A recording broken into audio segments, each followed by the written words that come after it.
जब हम रिवर्स, देखो इसमें हम पढ़ रहे हैं रिवर्स सिलोजिज्म। रिवर्स सिलोजिज्म क्या है? जब हम रिवर्स सिलोजिज्म की बात करते हैं तो ये मेंस के एग्जाम में हमें देखने को मिलता है। किसमें? मीन्स में। बैंक के एग्जाम्स में मीन्स में देखने को मिलता है। और इसमें कंसेप्ट वही है जो हम बेसिक कंसेप्ट पढ़ते हैं, लेकिन क्या होता है, रिवर्स सिलोजिज्म करने के लिए बेसिक कंसेप्ट स्ट्रांग होने चाहिए और कम समय में करने के लिए थोड़ा सा अप्रोच सीखना चाहिए। ठीक है, अब सुनिए मेरी बात, अप्रोच कैसे काम करेगी। रिवर्स में जैसे आप जानते हो, क्या जानते हो कि हम अभी तक क्या कर रहे थे, स्टेटमेंट के बाद कंक्लूजन ट्रू फॉल्स करते हैं, और जिसमें हम क्या करते हैं, स्टेटमेंट का एक बार ही डायग्राम बना लेते हैं और फिर कंक्लूजन चेक करते हैं, यही होता है। बट रिवर्स में क्या होता है, दो चीजें हैं। एक, क्वेश्चन में आपका जो कंक्लूजन है वो आपको दिए गए 2 या 3 कंक्लूजन, और ऑप्शंस में आपको स्टेटमेंट दिए गए। ऑप्शंस में क्या दिए गए? स्टेटमेंट है। 5 ऑप्शन में 5 स्टेटमेंट है, तो ये फिर मॉडरेट लेवल होगा। 5 स्टेटमेंट में 5 ऑप्शंस में 5 स्टेटमेंट है, तो ये मॉडरेट लेवल हो गया। बोले क्यों? क्योंकि आप सपोज देखो, अगर हम बेसिक से करेंगे तो हमें देखना है कि ये दोनों कंक्लूजन किस वाले ऑप्शन के स्टेटमेंट से सही होंगे। ये दोनों कंक्लूजन किस वाले ऑप्शन के स्टेटमेंट से सही होंगे। अगर हम बेसिक से करेंगे तो हर बार क्या करेंगे, डायग्राम बना के देखेंगे, ये आ रहा है कि नहीं आ रहा है, इसका डायग्राम बना के देखेंगे, ये आ रहा है कि नहीं आ रहा है, इसका डायग्राम बना के देखेंगे, ये आ रहा है कि नहीं आ रहा है, इसका डायग्राम बना के देखेंगे, ये आ रहा है कि नहीं आ रहा है। It will take time. But एक चीज तो है, अगर सपोज करो पहले वाले से ये दोनों क्या हो गई, सही हो गई, तो 5 ऑप्शंस में 5 स्टेटमेंट हैं, ऑप्शन तो एक ही आना है। अगर पहले वाले से दोनों कंक्लूजन सही हो गए तो हमें बाकी कंक्लूजन को चेक करने की जरूरत नहीं है। ये तो हो गया मॉडरेट लेवल। जिस ऑप्शन से आंसर आ गया फिर बाकी ऑप्शन को चेक करने की जरूरत नहीं है, ये तो एक लेवल हो गया। अब इसका भी एक एडवांस वर्जन होता है, जैसे एसबीआई पीओ मेंस वगैरह हम है ना सोच रहे हैं, तो उसमें क्या होगा, क्वेश्चंस में कंक्लूजन आए, ठीक है, अब यहां पे स्टेटमेंट दिए गए, सपोज करो 5 स्टेटमेंट है, ठीक है, और फिर अलग से आपको ऑप्शंस दिए गए, अलग से ऑप्शंस दिए गए, उसमें कहा गया पहले ऑप्शन में कि फर्स्ट से भी आ रहा है, सेकंड से भी आ रहा है, या फिर कहा गया सेकंड से भी आ रहा है, थर्ड से भी आ रहा है, फिर कहा गया सभी से आ रहा है, ऑल से आ रहा है, फिर कहा गया फोर्थ से आ रहा है और फिफ्थ से आ रहा है। तो मतलब क्या होगा, इन दोनों में डिफरेंस समझ में आ रहा है?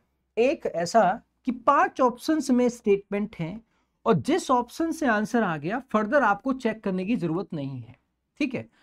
लेकिन यहां क्या होगा, आपको सारे चेक करने पड़ेंगे, ऑप्शन भी ध्यान में रखना पड़ेगा। हो सकता है सभी से आपके ये कंक्लूजन निकल रहे हैं, हो सकता है सेकंड और थर्ड से दोनों कंक्लूजन निकल रहे हैं, तो इट विल टेक टाइम, ठीक है। तो इसमें भी क्या होगा, रिवर्स में भी 2 लेवल हो गए। उल्टा चेक कर रहा है आपसे कि क्वेश्चंस में क्या है, कंक्लूजन है, ऑप्शंस में स्टेटमेंट है, आपको रिवर्स चेक करना है, इसलिए इसको क्या कह रहे हैं, रिवर्स सिलोजिज्म। यहां पे क्या था, ये डायरेक्ट था, एक बार डायग्राम बनाया और आपने चेक किया, तो यहां पे क्या हो गया, थोड़ा सा आसान हो गया, पहली बात। अब कैसे करेंगे रिवर्स के लिए, अप्रोच क्या है, तो सुनो जरा ध्यान से, पहले बेसिक अप्रोच की बात करते हैं और फिर इसमें जो कंसेप्ट है उनका यूटिलाइजेशन करेंगे। फॉर एग्जाम्पल, मैंने सपोज करो एक कंक्लूजन लिया और मैंने उसमें कहा सम ए आर सी, ये कोई एक कंक्लूजन है। वैसे हमारे जो क्वेश्चंस आते हैं उसमें एटलीस्ट 2 कंक्लूजन होते हैं, 2 या 3 कंक्लूजन। अभी हम सिंगल लेके चल रहे हैं, अप्रोच को समझ रहे हैं, फिर उसके बाद क्वेश्चंस में हम 2 या 3 कंक्लूजन करेंगे। मैंने यहाँ पे स्टेटमेंट बनाई, पहले हम बेसिक अप्रोच जान लेते हैं, राइट ना। No A is Q, all A are C, some C are W. दूसरा, all A are Q, no A is C, some C are W. मैं एक छोटा सा सवाल बना देता हूं, चलिए, ठीक है। Next, no A is Q, some Q are not C, no C is W। फिर यहां पे मैंने लिया सम AR Q नो Q is W sum QR C। एक और लिया मैंने, ध्यान देना, some ARQ no Q is W all QRC। यहाँ पे हम बेसिक अप्रोच सीखने जा रहे हैं रिवर्स सिलोजिज्म की, फिर हम एडवांस से एडवांस सवाल भी करेंगे। ठीक है, बहुत सारी चीजों को हमें इंक्लूड करके चलना पड़ता है, तो हमारी चीजें आसान हो जाएंगी। सिंपल सा हमारे सामने एक क्या है, कंक्लूजन है, और कंक्लूजन भी हमारे पास क्या है, डेफिनेट है। अब दो तरह के कंक्लूजन बिल्कुल हो सकते हैं, एक डेफिनेट और एक क्या होता है, पॉसिबल। कंक्लूजन दो टाइप के होते हैं, एक डेफिनेट और एक पॉसिबल। अभी हमने एक छोटा सा कंक्लूजन लिया, डेफिनेट कंक्लूजन, राइट। हमारे पास ये क्या है, स्टेटमेंट्स हैं। अप्रोच के पॉइंट ऑफ व्यू से आप सुनो, दो बातें हैं, सॉरी एक्चुअली तीन बातें हैं। एक, हम ऑप्शंस क्या करते हैं, एलिमिनेट करते हैं, ये ऑप्शंस नहीं हो सकते, ये हो सकते हैं, फिर उसमें हम थोड़ा कंसिडर करने के बाद उसको हम सॉल्व करते हैं। ठीक है, हो सकता है हमें डायग्राम ना बनाना पड़े, क्वेश्चन अगर थोड़ा सा एडवांस लेवल का हुआ तो हो सकता है हमें एक या दो ही डायग्राम बनाने पड़े। क्वेश्चन गलत नहीं करना, ये पहली प्रायोरिटी है, एक्यूरेसी 100% होनी चाहिए। ठीक है, तो ऑप्शंस एलिमिनेट करने के लिए सबसे पहली चीज, हम जो ऑप्शंस एलिमिनेट करते हैं, एक तो हम करते हैं पॉजिटिव नेगेटिव के रेस्पेक्ट में। इसका मतलब क्या है, देखो ये बेसिक चीज हम जानते हैं, अगर सारे स्टेटमेंट क्या है, पॉजिटिव हैं, अगर सारे स्टेटमेंट क्या होते हैं, पॉजिटिव होते हैं, तो हम नेगेटिव डेफिनेट कंक्लूजन कंक्लूड नहीं कर सकते। I am not talking about the possible, मैं बात कर रहा हूं कि सारे स्टेटमेंट अगर पॉजिटिव हैं तो नेगेटिव डेफिनेट कंक्लूजन कंक्लूड नहीं करते, ये बात हमको पता है। दूसरी बात, अगर सारे स्टेटमेंट क्या हैं, नेगेटिव हैं, तो हम पॉजिटिव डेफिनेट कंक्लूजन कंक्लूड नहीं करते, है ना।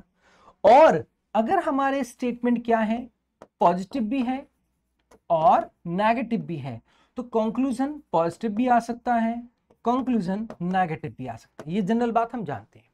If all the statement are positive, no negative definite conclusion.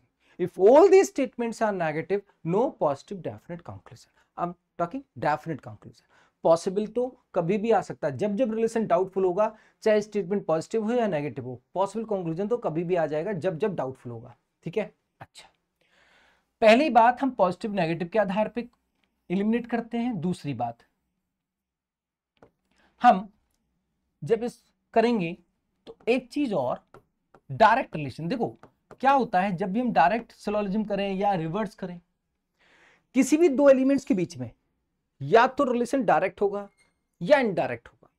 इसका मतलब क्या है, ऑल ए आर बी, ए और बी में डायरेक्ट रिलेशन किसका है, ऑल का है। ठीक है, इनडायरेक्ट रिलेशन क्या होता है, जब बीच में कॉमन टर्म होते हैं। जैसे फॉर एग्जांपल मैंने कहा ए का कुछ पार्ट क्या है, बी है, और बी का कुछ पार्ट क्या है, सी है। ए और सी में कॉमन क्या है, बी। अगर कोई दो एलिमेंट डायरेक्टली कनेक्ट नहीं हो रहे हैं तो उनके बीच में कोई ना कोई कॉमन टर्म होगा, किसी की वजह से कनेक्ट होंगे, है ना। तो या तो डायरेक्ट रिलेशन होता है या फिर क्या होगा, उनके बीच में कोई ना कोई कॉमन टर्म होगा। और बीच में जब कॉमन टर्म आते हैं तो हमारा क्वेश्चन थोड़ा सा अच्छे लेवल का हो जाता है, चाहे डायरेक्ट सिलोजिज्म हो चाहे रिवर्स सिलोजिज्म हो। सपोज दो एलिमेंट के बीच में चार एलिमेंट कॉमन हो गए तो स्टेटमेंट थोड़ा बड़ा हो जाएगा, 8 एलिमेंट कॉमन हो गए तो स्टेटमेंट और बड़ा हो जाएगा।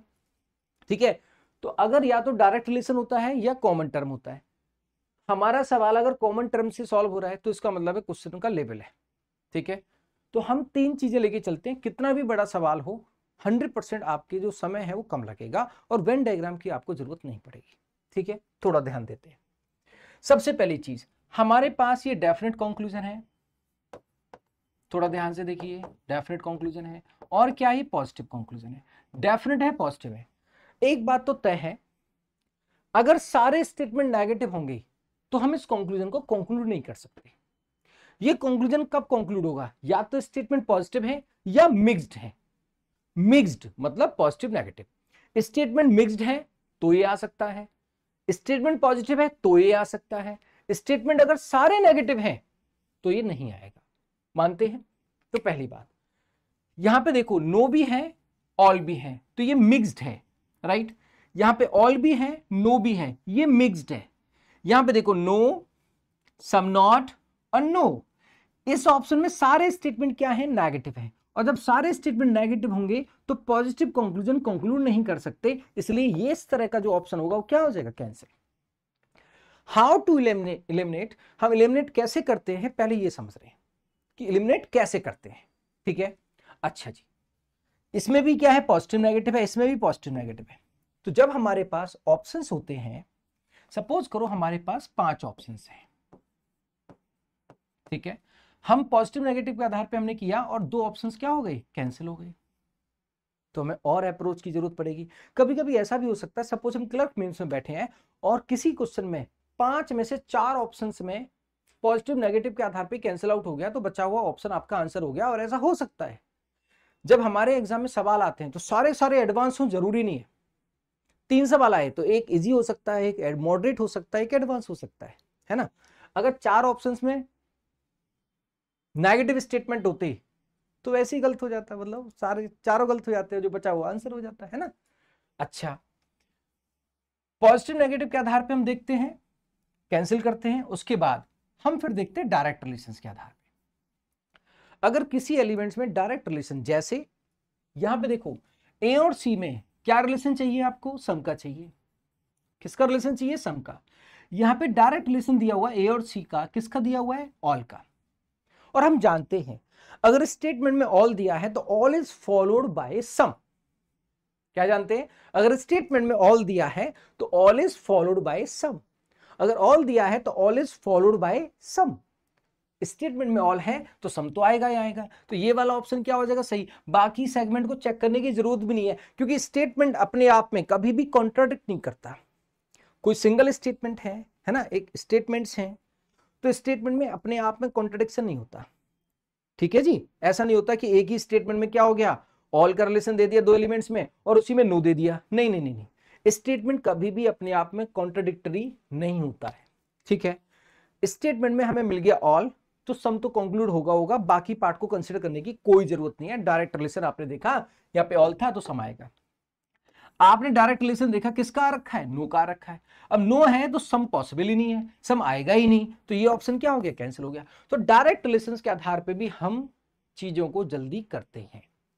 तो 2 चीजें अभी तक आ गई, एक किसके रेस्पेक्ट में कर रहे हैं? पॉजिटिव नेगेटिव के रेस्पेक्ट में कर रहे हैं।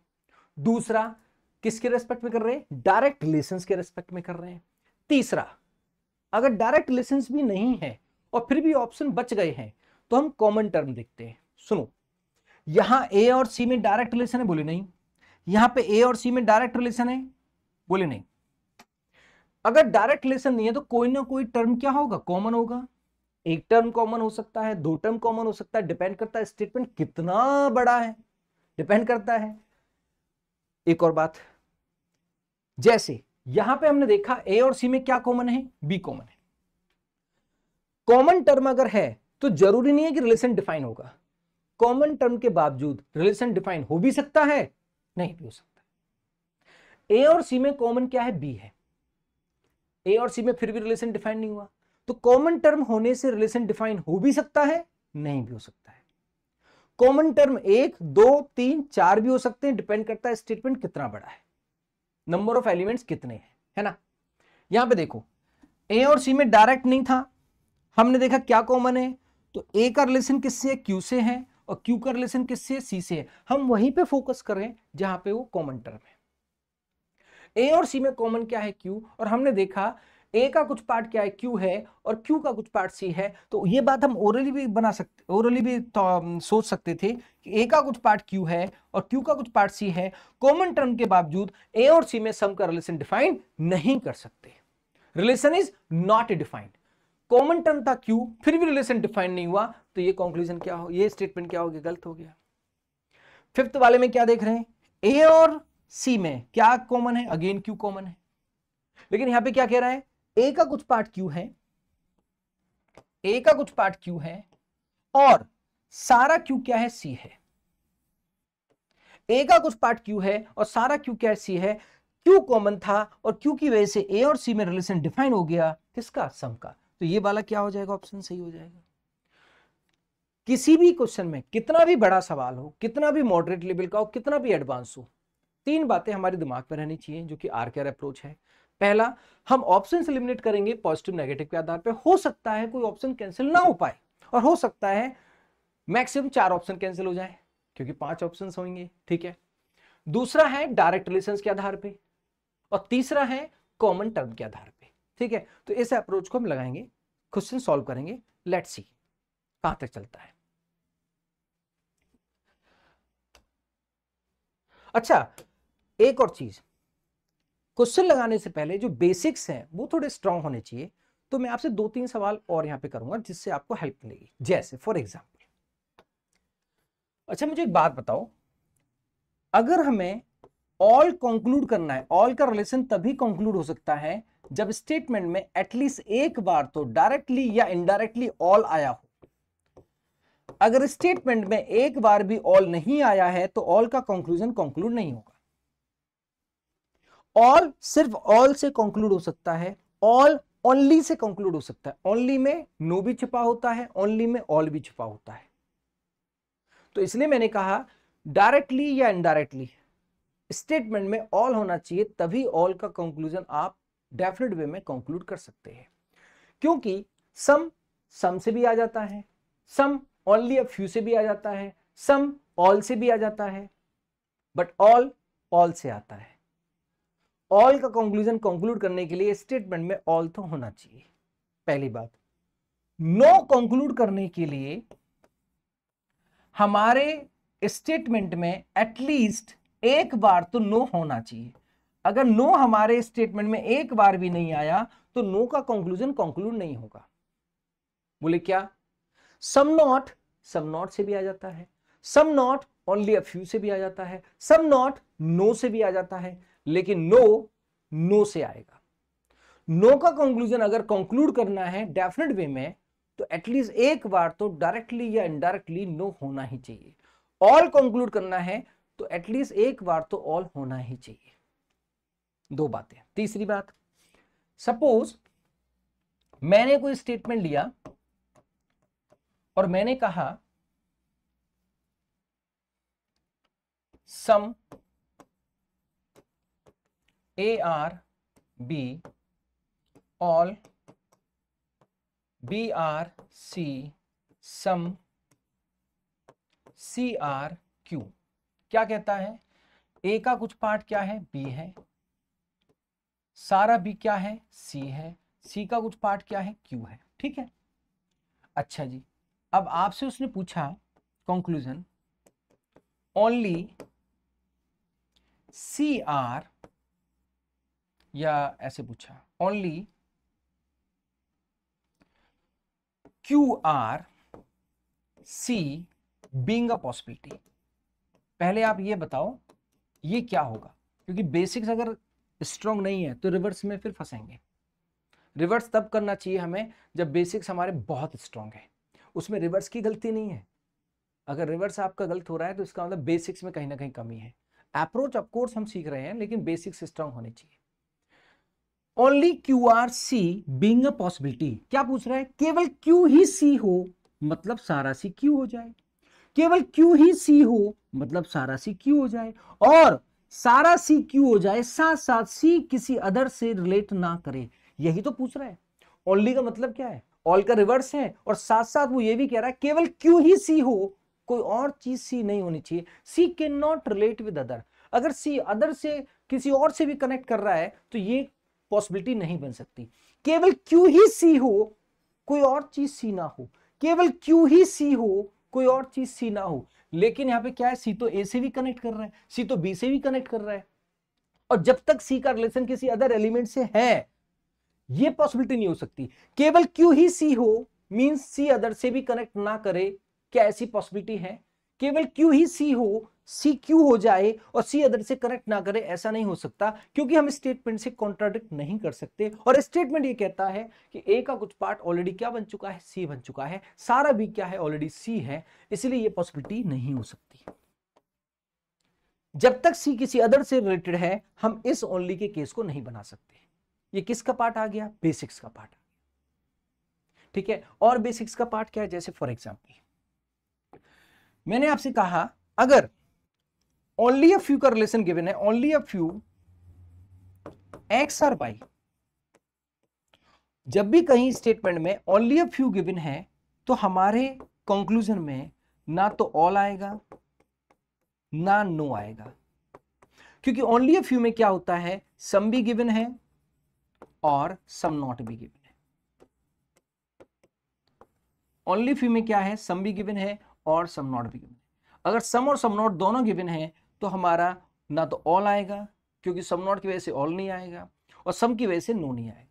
ओनली फ्यू के बाद ना हमारा ऑल आएगा ना नो आएगा। Getting my point? Okay, let's solve. पहला क्वेश्चन है, अब इसमें दो कंक्लूजन है, पहला और दूसरा। कैसे हम समय बचा सकते हैं, ध्यान देंगे। All potato are banana, some banana are not fish. दोनों की दोनों हमारे क्या, ये तो पॉजिटिव है और ये क्या है, नेगेटिव है, लेकिन दोनों की दोनों डेफिनेट कंक्लूजन है, पॉसिबल नहीं है। कैसे कंक्लूजन है? डेफिनेट। देखते ही पहले समझ में आना चाहिए, दोनों की दोनों डेफिनेट कंक्लूजन है। अब एक चीज तो क्लियर है, अगर सारे स्टेटमेंट पॉजिटिव होंगे तो नेगेटिव वाला कैसे आएगा, और सारे स्टेटमेंट नेगेटिव होंगे तो पॉजिटिव वाला कैसे आएगा। ये दोनों कंक्लूजन तभी कंक्लूड हो सकते हैं जब हमारे सामने मिक्स्ड स्टेटमेंट हो। अगर हमारे सामने मिक्स्ड स्टेटमेंट हुआ तो ही ये कंक्लूड हो सकते हैं, अदरवाइज कंक्लूड नहीं होंगे। तो जिस ऑप्शन में सारे स्टेटमेंट पॉजिटिव होंगे कैंसिल, जिस ऑप्शन में सारे स्टेटमेंट नेगेटिव होंगे कैंसिल। ये थॉट क्लियर होना चाहिए। जैसे हम देख रहे हैं थर्ड वाले में सारे के सारे ऑल पोटैटो जार, सम जार बनाना, सम फिशर बनाना। थर्ड में सारे के सारे पॉजिटिव स्टेटमेंट हैं, इट मींस नेगेटिव वाला कंक्लूड आप कर ही नहीं पाओगे, तो थर्ड वाला कैंसिल हो गया। अप्रोच लगा रहे हैं अपनी। अच्छा, फिफ्थ वाले में सारे के सारे क्या है, पॉजिटिव हैं, सारे पॉजिटिव हैं, आंसर से नहीं आएगा। हमारे पास थर्ड और फिफ्थ हो गए कैंसिल। बाकी देखो फोर्थ में पॉजिटिव नेगेटिव है, सेकंड में पॉजिटिव नेगेटिव है, फर्स्ट में पॉजिटिव नेगेटिव है। पहली बात। दूसरी बात, मैंने आपको अभी अभी एक बात बोली थी, अगर ऑल का कंक्लूजन कंक्लूड करना है, डेफिनेट कंक्लूजन कंक्लूड करना है, तो हमारे स्टेटमेंट में एटलीस्ट एक बार तो ऑल होना ही चाहिए, डायरेक्टली या इनडायरेक्टली। अगर ऑल का कंक्लूजन कंक्लूड करना है तो हमारे स्टेटमेंट में ऑल होना चाहिए, डायरेक्टली या इनडायरेक्टली। अब आप क्या देख रहे हैं, पहले वाले में सम, सम और यहां पे क्या, नो, ऑल आया ही नहीं। पहले वाले स्टेटमेंट में ऑल है ही नहीं, तो ऑल का कंक्लूजन हम डेफिनेट कंक्लूड नहीं कर पाएंगे। फर्स्ट ऑप्शन भी क्या हो गया, कैंसिल। थॉट से कैंसिल कर रहे हो आप। आपके पास बचा सेकंड और क्या बचा, फोर्थ। दो ऑप्शन बचे हैं आपके पास। ठीक है, सेकंड में कहता है, अब कॉमन टर्म देखना पड़ेगा, पोटैटो और बनाना में, पोटैटो और बनाना में कॉमन टर्म क्या है, जार। सेकंड में कहता है ऑल बनाना आर जार और सम जार आर पोटैटो। ये क्या है, हमारा सेकंड है। आपने देखा सारा बनाना जार है और कुछ जार का रिलेशन पोटैटो से है, तो बनाना और पोटैटो में रिलेशन डाउटफुल है। डाउटफुल है तो ऑल नहीं आएगा, इसका मतलब सेकंड भी कैंसिल है और आंसर क्या हो गया, फोर्थ हो गया। ये तरीका हम फॉलो करेंगे तो एक्यूरेसी 100% रहेगी, और जो बचे हुए ऑप्शंस हैं उसमें थोड़ा ध्यान से करेंगे, जल्दबाजी नहीं करेंगे। ये वो मॉडरेट लेवल है जहां अलग से ऑप्शंस नहीं है, मतलब आपके 5 ऑप्शंस में 5 स्टेटमेंट हैं, जिससे आंसर आ गया फिर बाकी से नहीं आएगा। एक हाई लेवल भी मैंने कहा आपसे, ऐसा भी होता है, कैसा, ऑप्शंस में स्टेटमेंट है और उसके बाद अलग से फिर ऑप्शंस है। हो सकता है 2 स्टेटमेंट से आंसर आ रहे हैं, 3 से आ रहे हैं, वो उसके लिए ऑप्शंस अलग से देगा। यहां ही मॉडरेट लेवल है। ठीक है जी, अगला सवाल ट्राई करेंगे।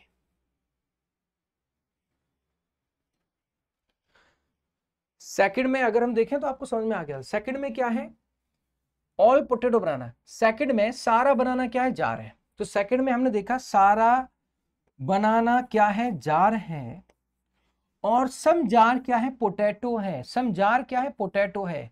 तो हमने देखा सेकंड वाले में बनाना और पोटैटो के बीच में जार कॉमन है, और जार कॉमन है, लेकिन कॉमन के बावजूद बनाना और पोटैटो में रिलेशन डिफाइन नहीं हुआ, इसलिए सेकंड हमारा कैंसिल हुआ और हमारा ऑप्शन बचा फोर्थ। फोर्थ से हमारा आंसर आ जाएगा, सारा पोटैटो जार है, सारा जार बनाना है, तो सारा पोटैटो बनाना हो जाएगा।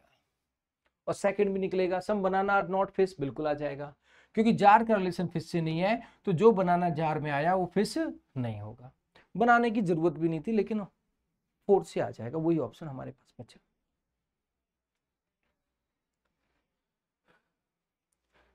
हाँ जी, हम इसको करेंगे, 2 कंक्लूजन है और ध्यान से करेंगे, एक बार खुद से ट्राई करेंगे फिर आगे बढ़ेंगे।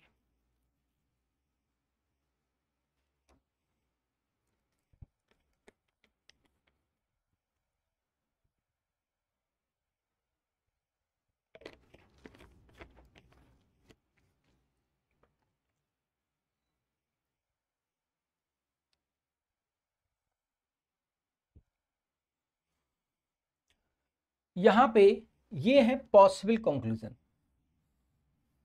कैन का मतलब संभावना। ये हमारे पास डेफिनेट और नेगेटिव।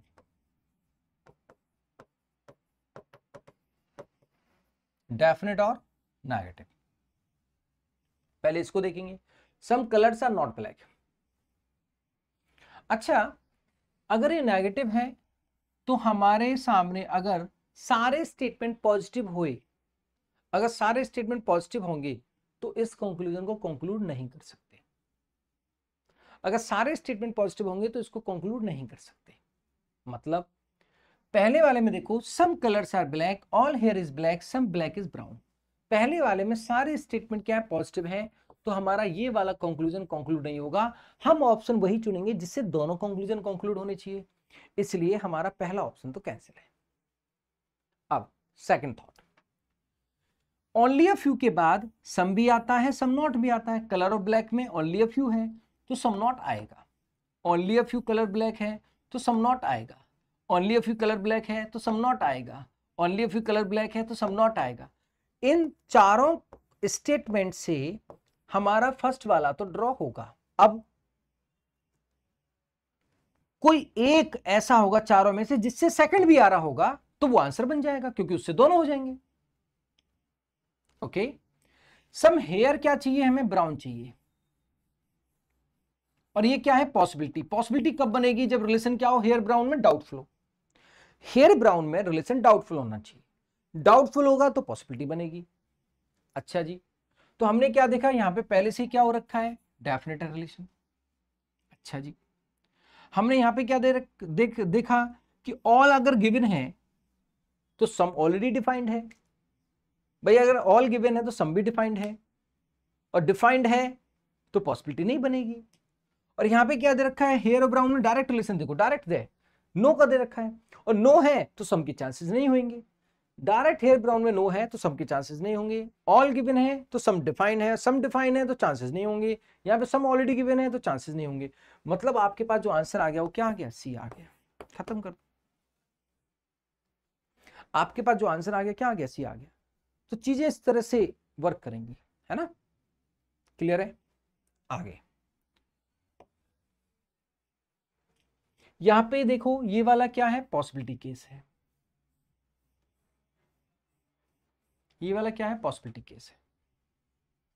और सेकंड वाला देखें तो पॉजिटिव है और डेफिनेट है, पॉजिटिव है और डेफिनेट है।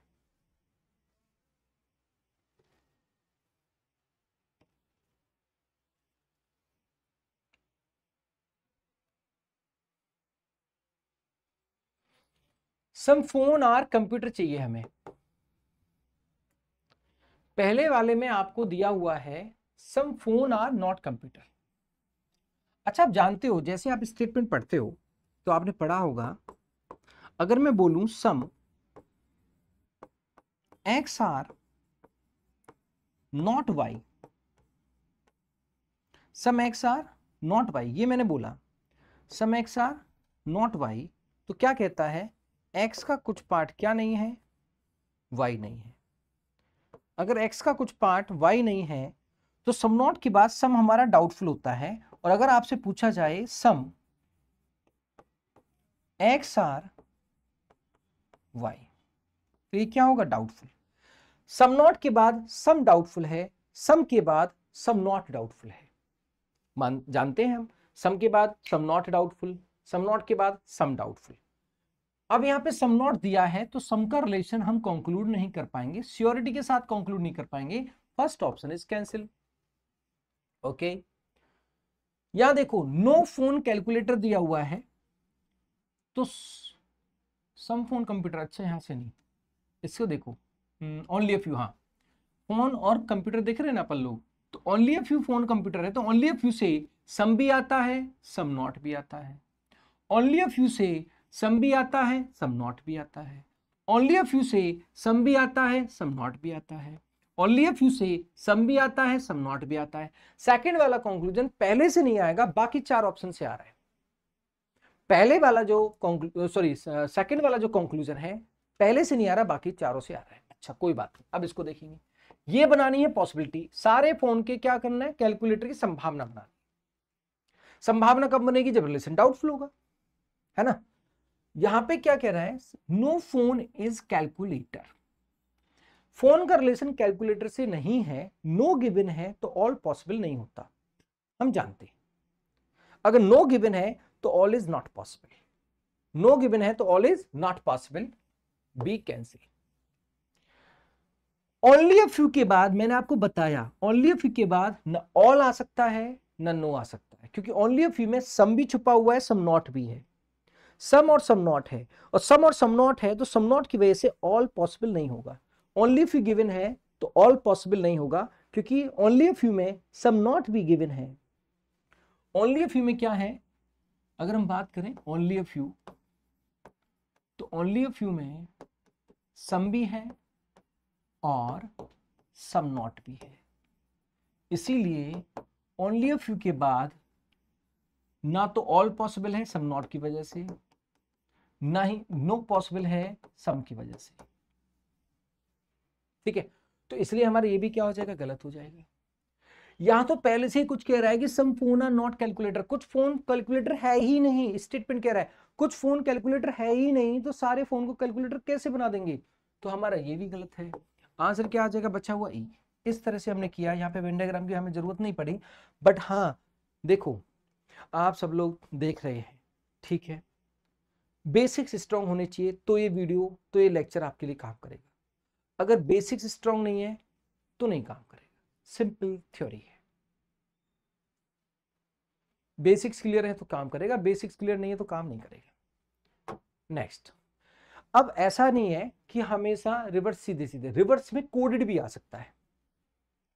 जैसे कोडेड सिलोजिज्म होता है ना, होता है कोडेड सिलोजिज्म, ऐसे कोडेड को रिवर्स में पूछा जा सकता है। पहले से इंस्ट्रक्शन दे रहा है, डॉलर का मतलब क्या? ऑल है, हैश का मतलब क्या? नो है, एंड का मतलब ओनली अ फ्यू है, परसेंट मतलब ओनली है, एट द मतलब ऑल है, प्लस का मतलब क्या है? पॉसिबिलिटी केस है, फिर यहाँ पे दो आपके दिए कंक्लूजन। तो कोडेड के रेस्पेक्ट में करना है रिवर्स में। कोडेड को रिवर्स में कर दिया, जैसे कोडेड इनइक्वलिटी होता है, फिर कोडेड का रिवर्स इनइक्वलिटी होता है, ऐसी रिवर्स सिलोजिज्म होता है, कोडेड का भी रिवर्स सिलोजिज्म हो सकता है, बिल्कुल होता है। तो ये वाली चीज है, एक बार ट्राई करेंगे, then I will explain.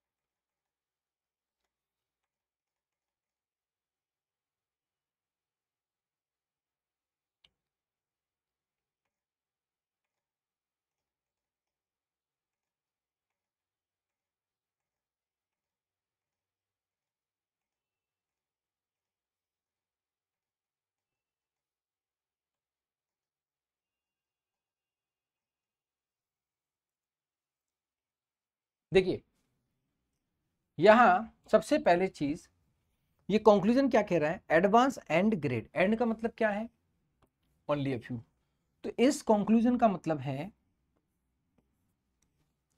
Only a few advance are grade, only a few, only a few advance are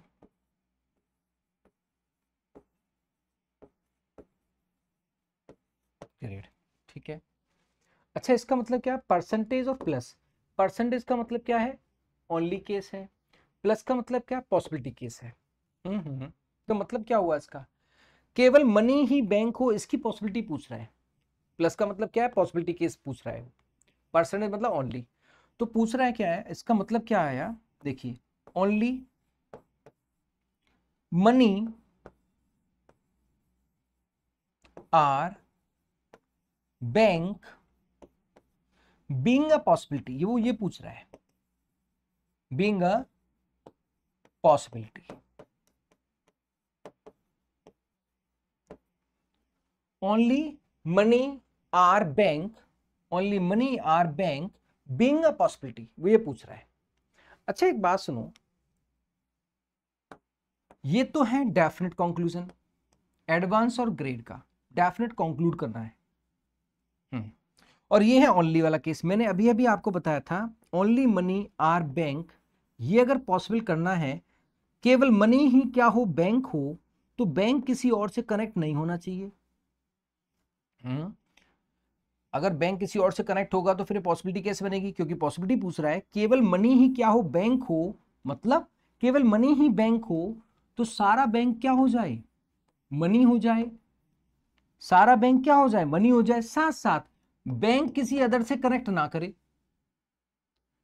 अगर स्टेटमेंट में बैंक किसी अदर से कनेक्टेड है तो फिर ये पॉसिबिलिटी नहीं बन सकती, ये पॉसिबिलिटी तब बनेगी जब बैंक किसी अदर से कनेक्टेड ना हो। अगर बैंक किसी अदर से कनेक्टेड रहा तो पॉसिबिलिटी कैसे बनाओगे, तो ओनली की पॉसिबिलिटी नहीं बनेगी।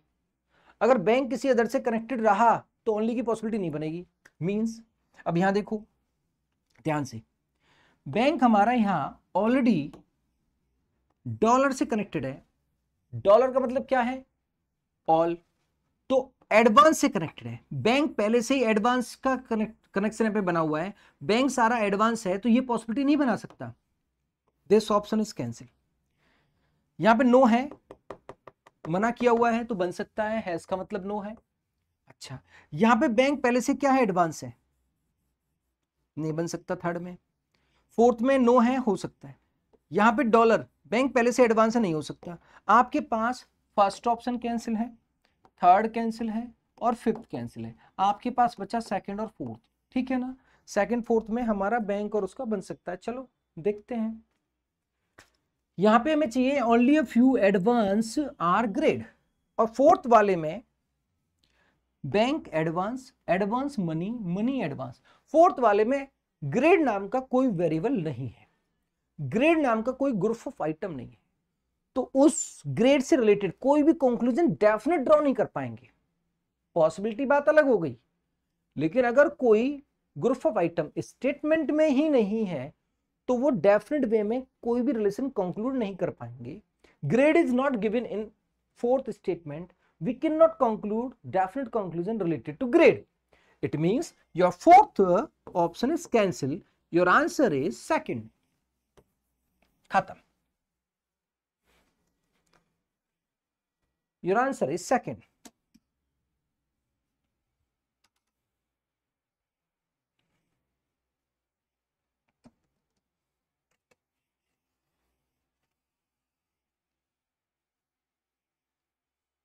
Your answer is second.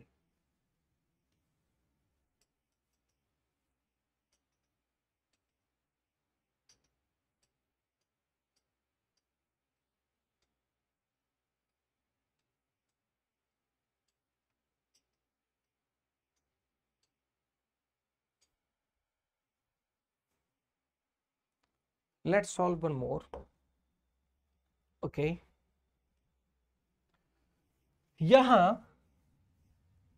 आपके सामने तीन कंक्लूजन है, 1, 2 3, थोड़ा मेहनत करना पड़ेगा। स्टेटमेंट कितने, 1 2 3 4 5, और अलग से फिर ऑप्शन है कि ये तीनों कंक्लूजन फर्स्ट से भी आ रहे हैं, सेकंड से भी आ रहे हैं, सेकंड से भी आ रहे हैं, फोर्थ से भी आ रहे हैं, किसी से नहीं आ रहे हैं, सभी से आ रहे हैं, थर्ड से आ रहे हैं, फिफ्थ से आ रहे हैं। इनको ध्यान में रखेंगे, लेकिन थोड़ी मेहनत तो बनती है। ये हो गया वो एडवांस लेवल का सवाल जिसकी मैं बात कर रहा था। अभी तक क्या थे, 5 स्टेटमेंट 5 ऑप्शंस में थे, तो थोड़ा आसान हो रहा था, दैट्स व्हाई वो मॉडरेट था। अभी क्या है, ये 5 स्टेटमेंट है, अलग से ऑप्शंस दिए हैं, एक लेवल और बढ़ा दिया। ओके, एक एक करके चेक करते हैं, जहां से जो चीजें कैंसिल हो सकती है करेंगे। की पॉइंट्स हमें पता होने चाहिए, जैसे अगर कंक्लूजन में नो है तो समझ में आ रहा है स्टेटमेंट में कहीं ना कहीं नो तो होना चाहिए। अगर कंक्लूजन में नो है, जैसे कि यहां पे देखो कंक्लूजन में नो है, और कंक्लूजन क्या है, डेफिनेट भी है। कंक्लूजन में नो है और कंक्लूजन डेफिनेट भी है, और ये नो का डेफिनेट कंक्लूजन तभी कंक्लूड होगा जब स्टेटमेंट में एटलीस्ट एक बार तो नो होगा। हमने क्या देखा, पहले वाले में only a few RRBs SBI all some, पहले वाले स्टेटमेंट में कहीं भी नो एटलीस्ट एक बार भी नहीं है, इसको चेक करना ही बेकार है। दूसरे वाले में सम है, ऑल है, ओनली अ फ्यू, कहीं भी एक बार भी नो नहीं है, चेक करना बेकार है। बेसिक्स हमारे काम कर रहे हैं, चेक करना बेकार है, तो इसके आधार पे ऑप्शंस भी एलिमिनेट कर लेते हैं। सेकंड नहीं आएगा, फर्स्ट नहीं आएगा तो ऑप्शन ए नहीं आएगा, सेकंड नहीं आएगा तो बी नहीं आएगा, सेकंड नहीं आएगा, फर्स्ट नहीं आएगा तो ऑल का ऑप्शन भी नहीं आएगा। अब या तो नन होना चाहिए, और या फिर ऑप्शन नंबर ई थर्ड और फिफ्थ होना चाहिए। तो डायरेक्ट थर्ड को चेक कर लें, अगर थर्ड सही है तो फिर नन वाला भी नहीं आएगा, फिर ऑप्शन ई मार देंगे। एक ही ऑप्शन चेक करने से कहानी खत्म हो रही है इस क्वेश्चन की, अगर आपके बेसिक्स स्ट्रांग है और अप्रोच क्लियर है। एक ही चेक करना पड़ेगा, और उसको तसल्ली से चेक करिए, क्योंकि समय मिलता है मेंस में। मेंस में हम डिफरेंशिएट कर रहे हैं फ्रॉम अदर्स, लेकिन गलत नहीं करेंगे। अब थर्ड को मैं आसानी से आराम से चेक करूंगा, थर्ड को आप कंफर्टेबल होकर, ऐसा नहीं है इसमें भी जबरदस्ती आप करें, नो आराम से चेक करिए। बहुत एक्सपर्ट हैं तो आप बिना वेन डायग्राम की कर सकते हैं, लेकिन वो चांस मत लीजिए, इतना मिल रहा है ना बेनिफिट उतना ही सही है। केवल कुछ आईबीपीएस क्या है, आराम से करिए। केवल कुछ आईबीपीएस क्या है, क्योंकि तीनों चेक कर लोगे ना सी। केवल कुछ आईबीपीएस क्या है, आरआरबी है, ठीक है। सारे आरआरबी क्या है, अच्छा सी, अरे क्या दिया है, केवल कुछ आईबीपीएस आरआरबी है, सारे आरआरबी क्या है, एसबीआई है। तो यहां पे कह रहा था केवल कुछ आईबीपीएस क्या है, आरआरबी है, तो इस तरह से है। अच्छा, और no SBI is SEBI.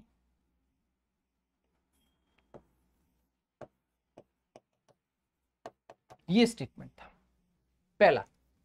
Some SBI is IBPS, हाँ जी, हाँ जी, पहला आ रहा है इससे।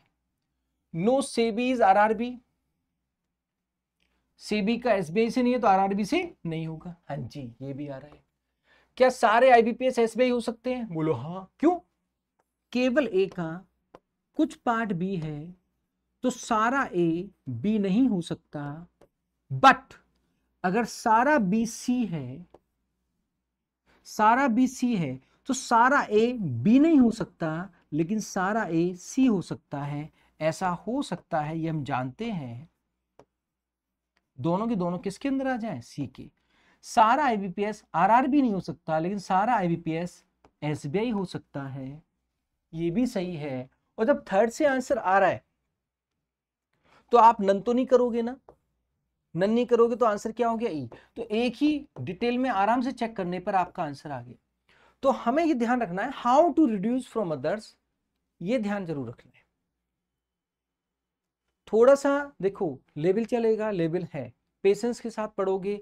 मेंस में बहुत सारे बच्चे हैं जो परेशान हो जाते हैं, मेंस करने के लिए थोड़ी मेहनत है, लेकिन पेशेंस के साथ क्लैरिटी के साथ पढ़ो। अगर आपकी क्लैरिटी है, मैं सही मैंने बता रहा हूँ, क्लैरिटी है, बहुत सारी जगह बहुत सारे तरीके से लोग पढ़ रहे हैं, लेकिन बिना क्लैरिटी के पढ़ोगे तो दिक्कत होगी। दम लगा के एक बार क्लैरिटी के साथ पढ़ो तो सही, कोशिश करो तो सही, कुछ ही क्वेश्चन करने होते हैं और सही करने होते हैं, खेल खत्म। ठीक है जी, तो इस बात का विशेष तौर पर ध्यान रखिए। राधे राधे।